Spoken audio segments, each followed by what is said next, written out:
ಮಲೆ ಮಹದೇಶ್ವರ ಬೆಟ್ಟದಲ್ಲಿ 5 ದಿನಗಳ ಕಾಲ ನಡೆಯಲಿರುವ ಮಹಾಶಿವರಾತ್ರಿ ಜಾತ್ರಾ ಮಹೋತ್ಸವದ ಹಿನ್ನೆಲೆಯಲ್ಲಿ ಕಾವೇರಿ ನದಿ ದಾಟಿ ಪಾದಯಾತ್ರೆ ಬರುವ ಬಸವನಕಡ ಪ್ರದೇಶಕ್ಕೆ ಜಿಲ್ಲಾಧಿಕಾರಿ ಶ್ರೀರೂಪ ಹಾಗೂ ಜಿಲ್ಲಾ ಪೊಲೀಸ್ ವರಿಷ್ಠಾಧಿಕಾರಿ ಮುತ್ತುರಾಜು ಅವರು ಭೇಟಿ ನೀಡಿ ಪರಿಶೀಲಿಸಿದರು.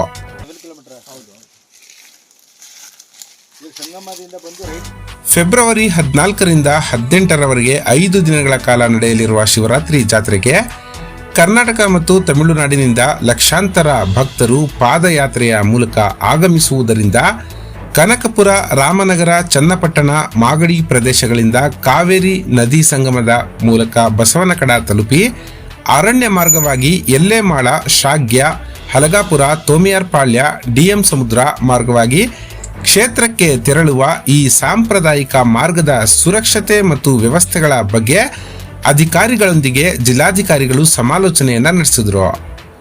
ಕೆಆರ್ಎಸ್ ಜಲಾಶಯದಿಂದ ಬರುವ ನೀರಿನ ಪ್ರಮಾಣ ಕಡಿಮೆ ಇರುವ ಹಿನ್ನೆಲೆಯಲ್ಲಿ ಕಾವೇರಿ ನದಿಯನ್ನ ದಾಟುವ ಸ್ಥಳದಲ್ಲಿ ಭಕ್ತರ ಸುರಕ್ಷತೆಗೆ ಹೆಚ್ಚುವರಿ ಸಿಬ್ಬಂದಿ ನಿಯೋಜನೆ ಮಾಡುವ ಸಂಬಂಧ ಸೂಚನೆಯನ್ನ ನೀಡಲಾಯಿತು. ಅರಣ್ಯ ಪ್ರದೇಶದಲ್ಲಿ ಪಾದಯಾತ್ರೆ ಮಾಡುವ ಭಕ್ತರಿಗಾಗಿ ಅರಣ್ಯ ಇಲಾಖೆ ಹೆಚ್ಚಿನ ಗಸ್ತು ತಂಡಗಳನ್ನು ನಿಯೋಜಿಸಲು ಸೂಚನೆ ನೀಡಲಾಯಿತು.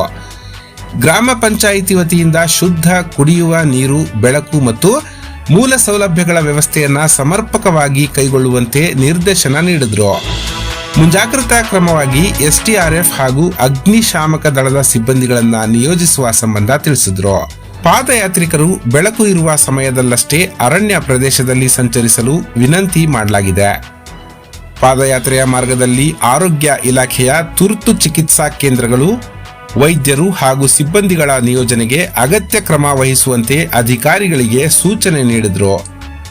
ನಿರೀಕ್ಷೆಗೂ ಮೀರಿದ ಸಂಖ್ಯೆಯಲ್ಲಿ ಭಕ್ತರು ಆಗಮಿಸುವ ಸಾಧ್ಯತೆ ಇದ್ದು, ಪಾದಯಾತ್ರಿಕರ ಆಚಾರ ವಿಚಾರಗಳಿಗೆ ಧಕ್ಕೆಯಾಗದಂತೆ ಎಲ್ಲಾ ಸುರಕ್ಷತಾ ಕ್ರಮಗಳನ್ನು ಕೈಗೊಳ್ಳಲಾಗುತ್ತಿದೆ.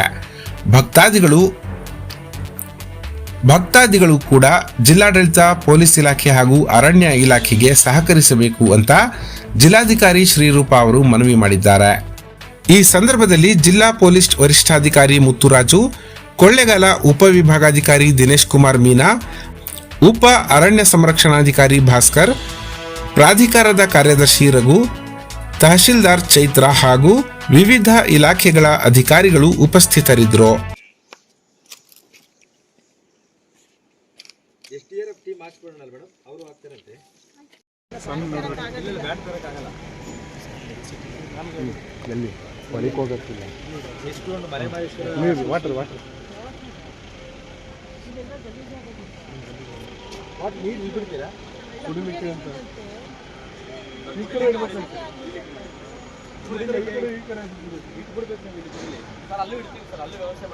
ಗಲೀಜಾಗ್ತದೆ.